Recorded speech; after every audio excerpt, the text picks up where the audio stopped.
Hello everyone and welcome to another casual review.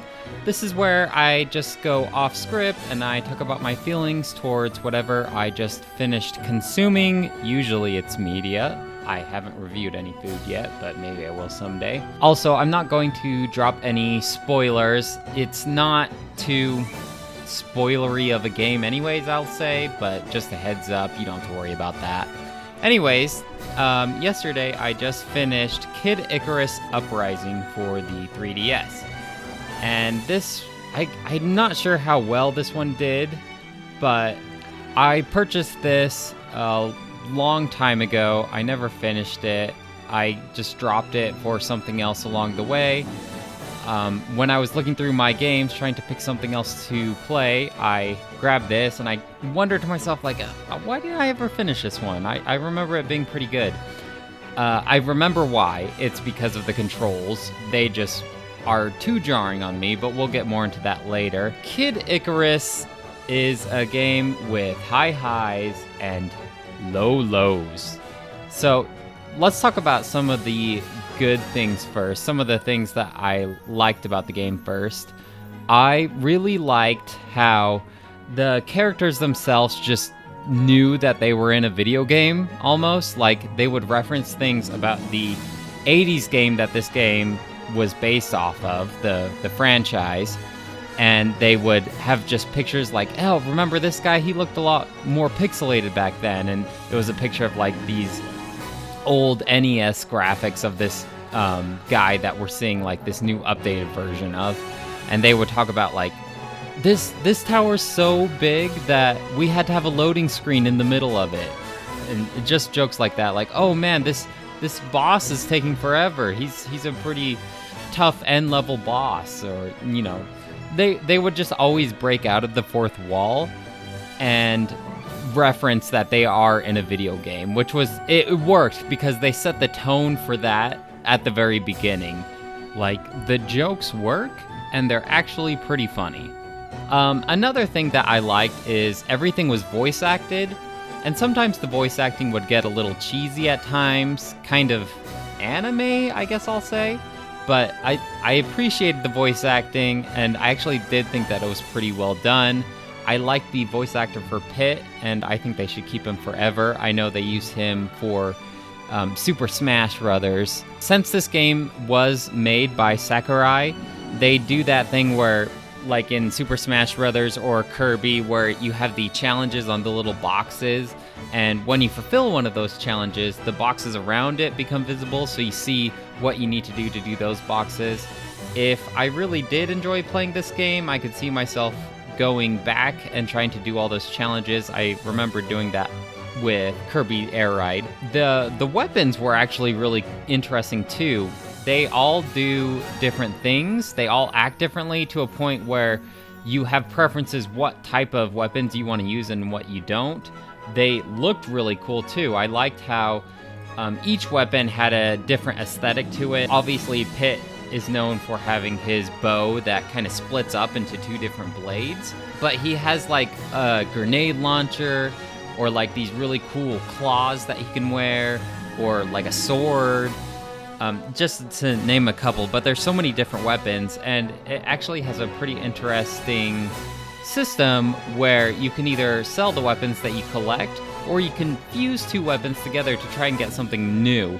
And it was fun just to play around with that. Throughout the game, you collect the currency. In this case, it's hearts, and you can spend the hearts at the store for different weapons. I found that most of the good weapons, obviously they were really expensive, but it didn't become logical to buy any weapons until pretty late into the game, because they were just that expensive. And all the ones that I could buy under my current budget of hearts, they were a lot worse than what I collected throughout the level. Basically, how it worked is I just saved up all my hearts until I could buy a really good weapon, and then I just used that weapon for the rest of the game.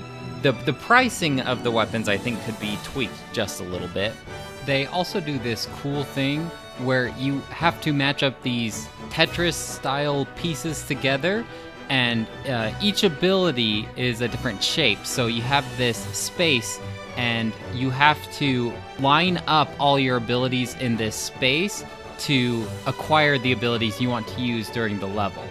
So if it's a really good ability, it's going to be this really big, awkward shape you have to place in this square, and that's not going to leave you much room for many other abilities. So that was a unique way to kind of customize yourself to your liking. The music itself was pretty good. It was very bombastic and epic, I'll say. But aside from the main theme, it wasn't that memorable. It all just kind of blended together.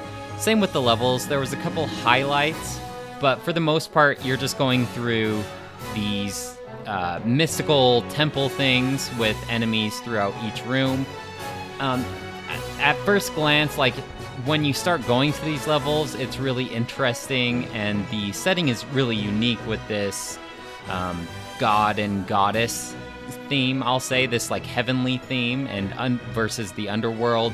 It's kind of this cool dynamic, but after a while, it all just kind of blends together. The controls get pretty bad. So the game actually came with a stand for you to rest your 3DS on. When I play a handheld game, I want to play it handheld. I don't want to be rooted to a table or something like that. And this stand angles the 3DS, so your counter has to be pretty high up, like pretty level with your head, I would say, because it's angled so far up. It's almost like a 90 degree. So when I'm looking down at a table and it's angled like almost 80 degrees, it gets kind of hard to see the screen. So I ended up just holding it in my hand anyways, which kind of gave my hand a cramp because I have a 3DS XL. So let me explain the controls. You're holding your 3DS with your left hand, and you shoot with the L button, and you move around with the circle pad. With a stylus in your right hand, you're not even holding the 3DS, so if you have a really big 3DS XL like I do, you're just supporting the whole system with your left hand the whole time, which it can get a little weighty. And you're aiming with this stylus on the touchscreen. So in theory, this works, but it can just get pretty awkward over time. There's two different kinds of gameplay. The first part of the gameplay out of each level is you're on rails, and it works kind of like Star Fox, where you're just continually going forward, you're dodging with your circle pad, and you're aiming and shooting with the shoulder button and your stylus. And that works just fine. That was easily the best part of the game. Unfortunately, that only covers about a fourth of the game, because after you do this flying scene, you run out of the goddess's flight power, you run out of Palutena's flight power, and you're on land. And so now you're walking around, moving and strafing with your circle pad, but you also are turning and aiming with the stylus, if that makes sense. There's these platforming parts, which gets awkward because of the camera, and it's just really awkward to aim. You have to like do this flicking motion with your circle pad to do these quick dodges to avoid enemy attacks. And this is actually what finally broke the circle pad off of my 3DS. No, seriously, it broke off because I was so violently trying to avoid these attacks that I have to flick the circle pad so fast that it just suddenly popped off. And granted, this is a pretty old system, and I've been using it for almost a decade now, so it was bound to happen, but I just thought it was pretty funny that this is the game that finally did it. So now I either have to fix the circle pad or get a whole new system. Another problem that I have with the controls is Pit can do a melee attack or he can shoot. And if he's close enough, the system will determine whether you do a melee attack or shoot. And sometimes, well, in most cases, I found it was easier to shoot from a distance rather than get up close and do melee, because you pretty much always get hurt by the enemy if you're too close. And so sometimes when I'd be meaning to shoot at them, Pit would go up and start meleeing them, and then the enemy would do like a spin attack or something and hurt me. And so it didn't play nicely with what I wanted Pit to do. It's almost like it had a mind of its own. And I tried going into the settings and adjusting like the auto aim and the sensitivity of the stylus and everything like that, and it helped a little bit, enough to play through the whole game. You do kind of get used to it, but it's really just not intuitive at all. And after a while, it just becomes jarring. There's a lot of frustrating sections, like platforming sections where wind will try to blow you off, and because like I mentioned earlier, the camera is so close that you can't see your surroundings very well, so you end up falling off the edge a lot. And I wish they just took that platforming stuff out and maybe just focus a little more on the on-rails, kind of like more like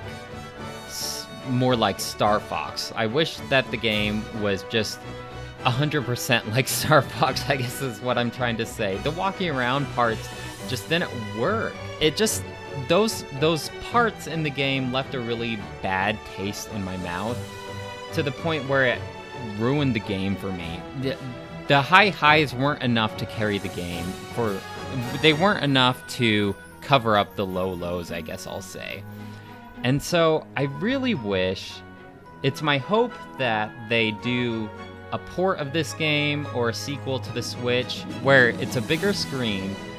We can have the camera cover more area. We'll have a second analog stick for aiming, so we don't have to use this stylus touch control thing. And I feel like the game could be so much better if they just did some quality of life fixes. I feel like this game could honestly be a 5 out of 5. But as it stands right now, with its control flaws and everything, I think I'm gonna have to give this a 2 out of 5. It just left a bad taste in my mouth.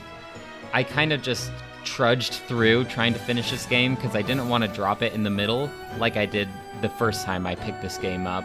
There's 25 chapters. The first time I played, I think I did maybe 10 chapters and I just got so burnt out. But this time around, I just, I had some days off of work, so I just pushed through. I just wanted to see it to the end. The final battle was pretty cool, but it doesn't work on its current system. So let's get this thing ported to the Switch or sequel to the Switch, and it would be an awesome game. The bones are there. It just, the execution failed. That should be all for my review for Kid Icarus Uprising. I have a lot of new games that I got, or not new. I got a lot of new used games from GameStop. There was a big sale going on where used games were 50% off, so I bought a couple of those. I'm excited to try them all out and let you guys know about my opinions on those. So that should be all for now, guys. Thanks for listening. See you next time. Bye!